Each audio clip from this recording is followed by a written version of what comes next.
I always wanted to play drums when I was younger. I was always tapping on my legs. When I finished high school, I decided to buy a drum kit. It was just full throttle. Kind of all this pent-up energy, just trying to do what I always wanted to do.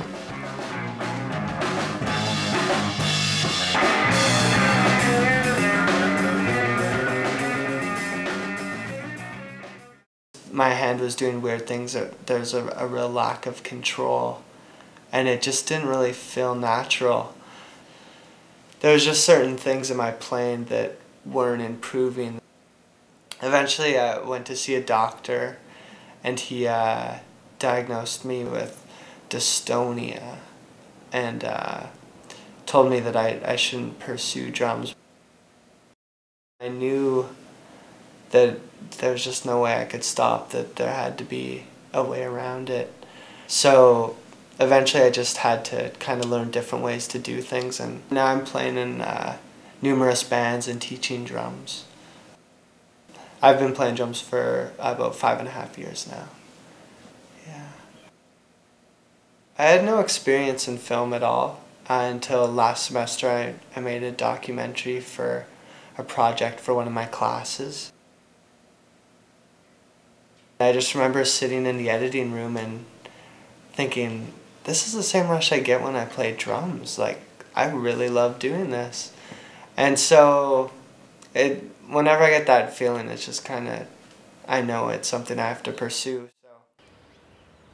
The reason we started the school really was my activist background. I wanted young people to change the world in terms of their ability to create their own media and tell their own stories.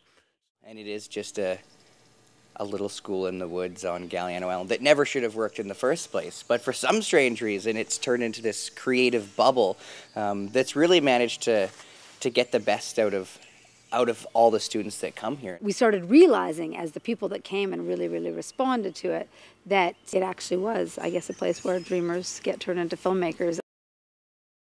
When they told me I was awarded the Gary Kramer scholarship, I was like, oh yeah, that's cool. I don't know who Gary Kramer is, but it's nice that I get to go to film school. Gary Kramer worked here during a few of the programs that we ran here, and sometimes in a kind of a self-deprecating way, he'd say, I'm just the cook, but he knew quite well that giving people food was a symbolic and actual form of nourishing people, and that this was a place of creative nourishment.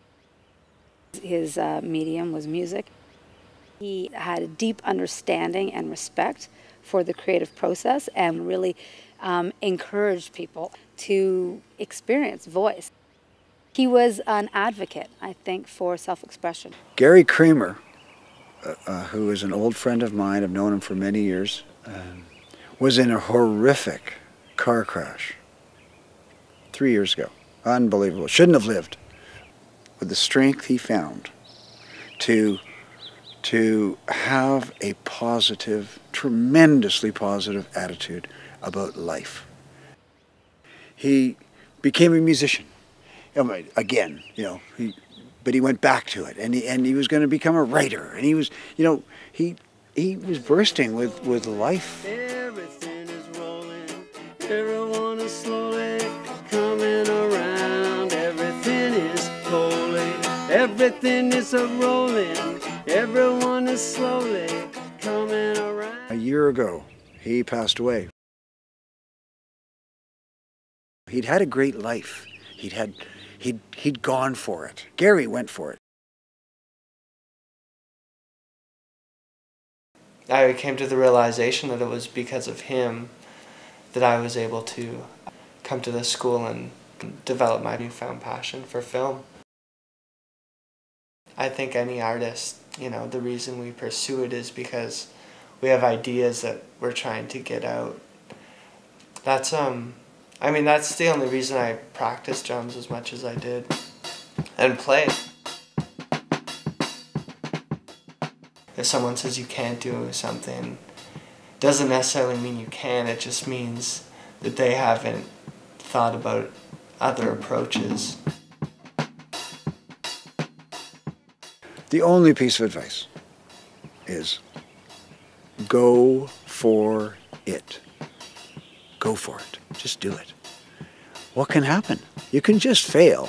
I mean, no big deal. Fail, go for it again, and just keep going for it.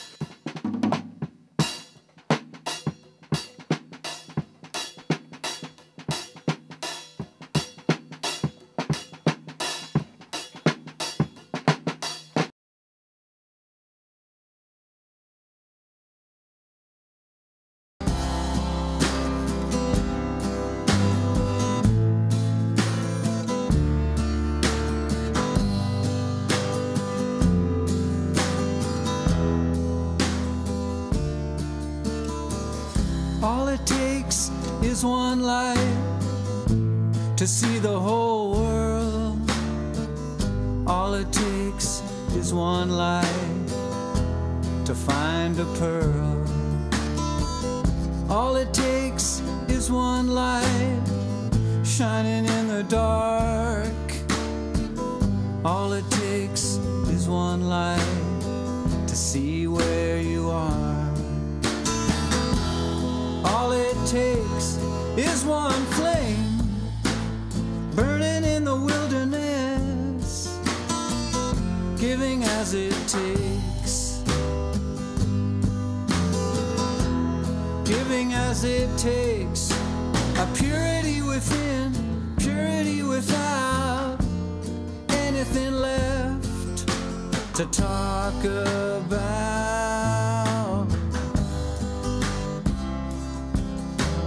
Think of